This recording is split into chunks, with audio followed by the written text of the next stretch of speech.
sila magkita ng anak niya. Eh, nasa Batangas pa siya. Right. Oo, naalala ko na. Yan yung ilog, Brad. Oo. Hanggang Montalban, Rizal yan. Actually, hanggang Bulacan yung ilog.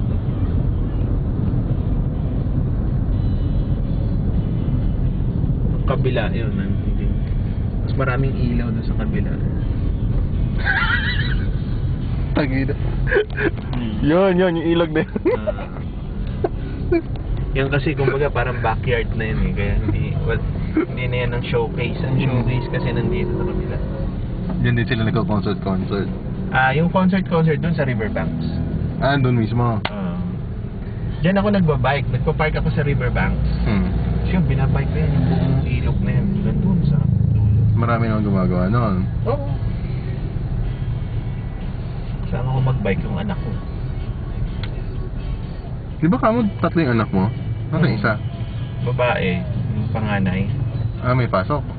May pasok sila kanina. Nag-exam kanina sa ano? Nag-exam kanina. Kaya hindi ako nakapag-bike kanina. May exam siya sa Marikina Science High School. Dito na ba tayo? Ba't kumakanan ka? Kasi ma-traffic din. Shortcut.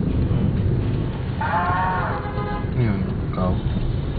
What a cow?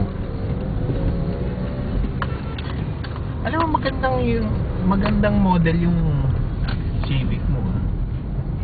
Gusto ko yung model na yun eh. Oh, wanna buy it? No.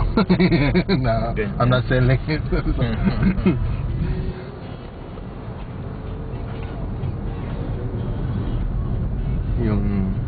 yung dentista namin, binibenta yung Civic niya na ganito.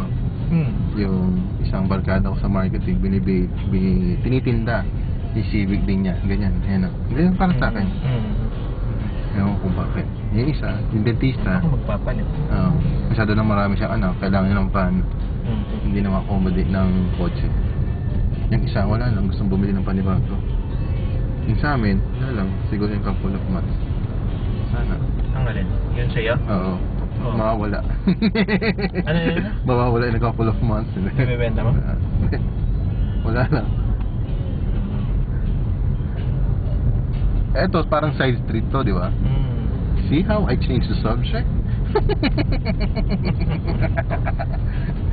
See, I'm not that stupid! Bakit yan? Ang laki. Ano naman yan? Dalawang bike lanes. Pero, two-way siya. Actually, yan hanggang Quezon City ang bike lane na yan. Pag